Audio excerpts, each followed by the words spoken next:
Market tension is centering on a critical dual strait choke point today, following reports that Iran rejected a 15-point peace proposal. Threats to maritime arteries are reaching a boiling point. We're already seeing the immediate fallout in the tech sector, with AMD and Intel reportedly raising CPU prices by as much as 15%.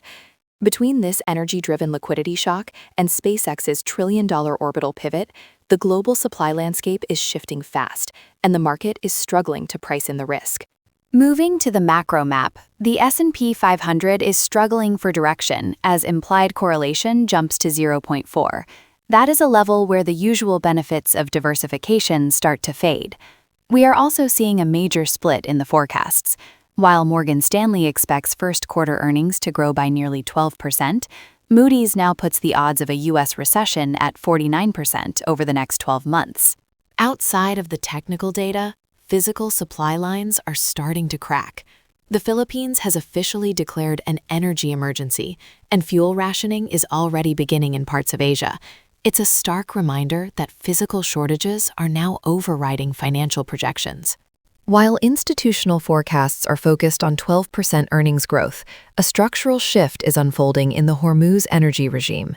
Following the rejection of the 15-point peace proposal, Iran is moving from simple threats to a new conditional transit policy. According to 42 Macro, this establishes a long-term regulatory framework that could disrupt the oil revenue flows, typically supporting global liquidity. The broader consequence is a systemic liquidity crisis.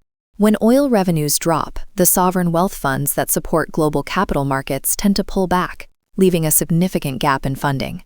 Standard models often focus on inflation, yet Eurodollar University argues this shock is actually deflationary.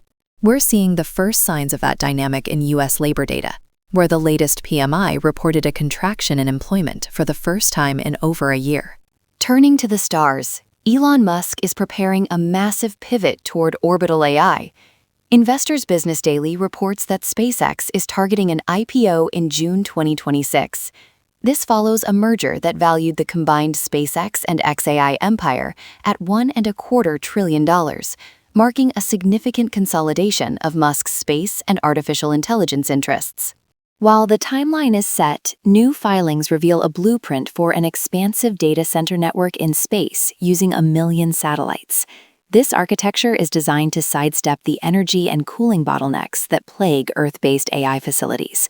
The infrastructure shift also changes the math for early institutional backers. Sunny highlights that Google's 6 to 7% stake in the venture could see a major valuation jump as the public market entry approaches. The broader market is facing a structural trap. Sven Carlin highlights that extreme inelasticity means every dollar of new inflow now drives $5 of market capitalization. This 5-to-1 multiplier is effectively amplifying volatility in both directions, as the entire system becomes more sensitive to passive flows than to underlying fundamentals. This pressure intensifies as tech giants pivot toward massive AI infrastructure. That spending is starting to cannibalize the cash previously used for share buybacks, removing a steady source of price support. Looking further ahead, we're approaching a demographic cliff in 2028. At that point, mandatory retirement withdrawals are projected to turn net contributions negative for the first time, changing the long-term balance of the system. Moving into our signal sweep, FICO has lost half its market value since its peak. The catalyst is a wave of regulatory pressure.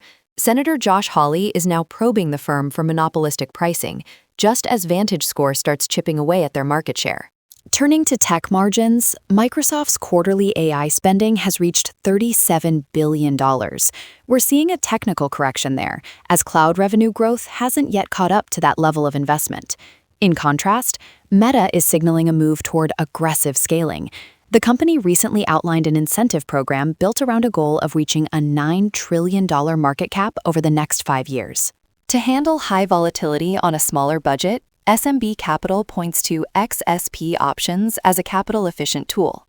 Since these track 1/10 of the S&P 500, it's possible to run index credit spreads with under $100.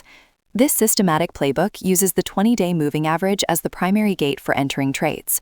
Meanwhile, we're keeping SIDU and DXYZ on the watch list, as these SpaceX-linked small caps see increased speculative interest ahead of the June IPO.